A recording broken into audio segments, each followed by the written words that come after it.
So guys, something very disturbing happened at the University of Jos, Plateau State, Nigeria on Saturday, October 25th, 2025.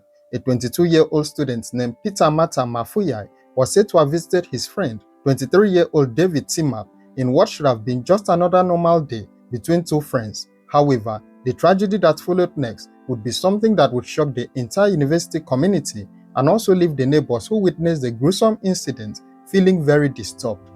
According to reports, Peter and David had spent time together at a recording studio earlier that day. After leaving the studio, they both returned to David's apartment at Rizal Village, an off-campus area in Jos North Local Government area. Everything appeared fine at first, but inside that room, something we are yet to understand went terribly wrong. The two friends got into an argument, and the reason for their disagreement remains unknown till this very moment.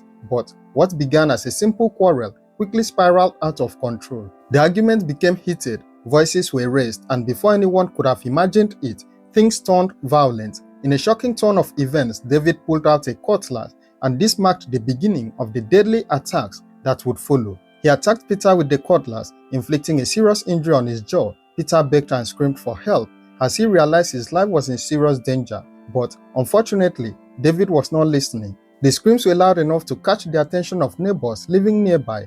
Alarmed by the desperate cries, they quickly made their way to David's apartment to see what was happening. When they arrived at the scene, they saw Peter with a serious injury on his jaw, while David stood over him with the cutlass still in his hand. The neighbors immediately began pleading with David to drop the weapon and leave Peter alone, but sadly, David was not listening to them either. Peter himself continued begging for his life, but all his pleas fell on deaf ears. When Peter realized that all his pleas were useless and that David had no intention of stopping, he did the only thing he could think of in that desperate moment.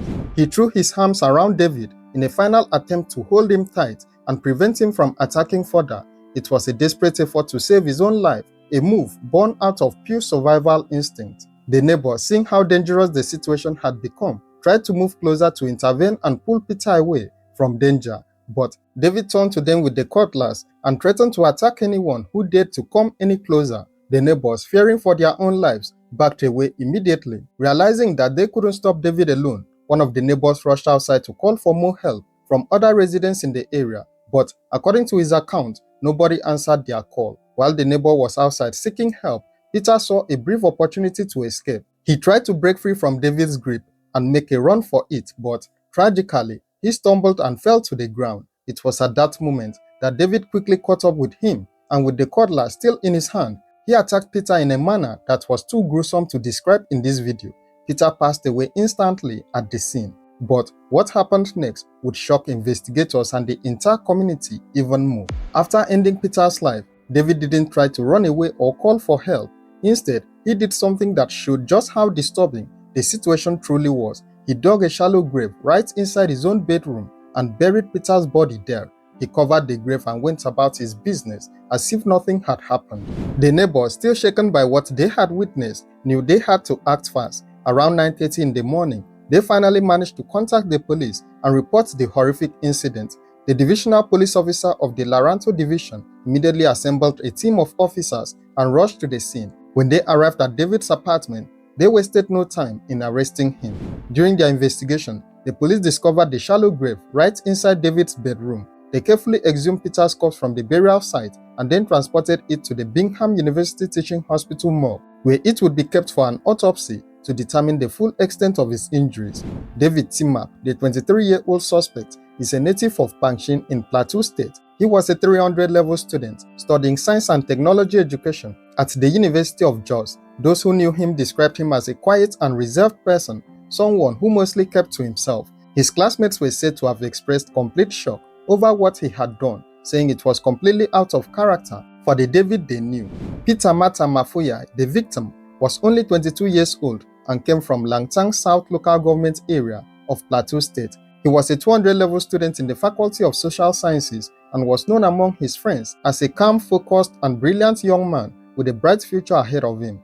Those who knew Peter said he was humble, hardworking, and loved by everyone who crossed his path. He had been preparing for his semester exams when his life was cut short in the most tragic way. Waking up, we saw that other guy with blood on his mouth. He was already begging him that She won the motor. She won the motor because he has already turned this man like this. He already begging, bro, stop, bro, stop. You see, any of us that come close to it, he draw us.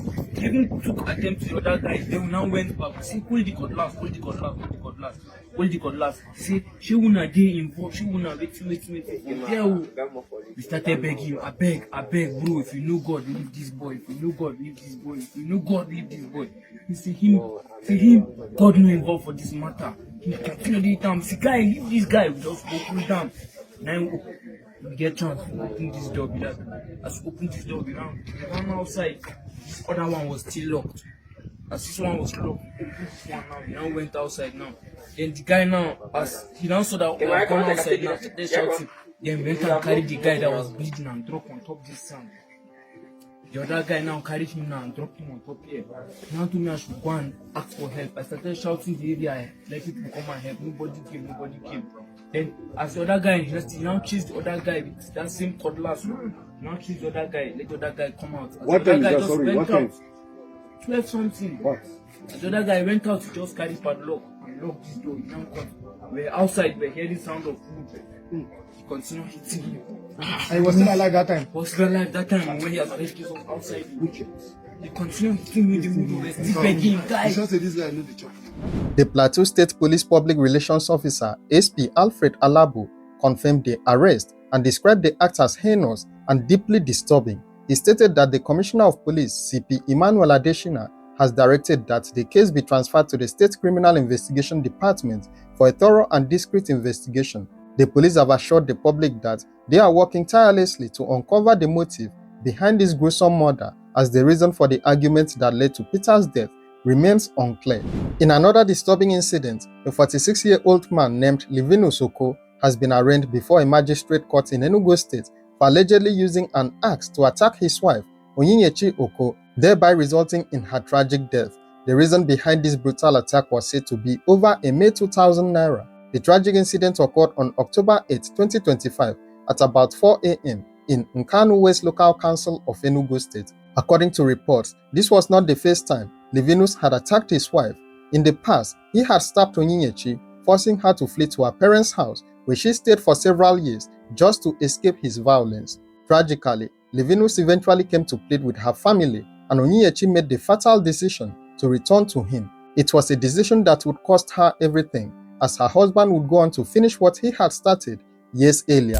Yes, gentlemen, the video you are about to watch now is a image of the mother of Onyechukwu by her husband, Onyamori, who, through the instrumentality of an axe, murdered the wife in cold blood while she slept.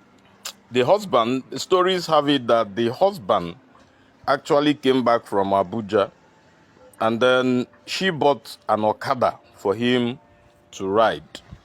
What was her crime, and why was this woman murdered in cold blood by her husband using an axe? She demanded that the fool actually return some of the money she used in the purchase of the bike, and all he had to do was to unleash the untimely death upon her while she sleeps. Now, those in government doesn't want this to be out, and then I urge all of us to seek for justice for Onyinye. Why does this kind of thing have to be condoned? Why do we sweep it under the carpet simply because it's not our own sister? Just imagine if it were your own very sister that was murdered in cold blood. How would you react to it? Would you be calm? Or is it because Onyinye is not a popular figure?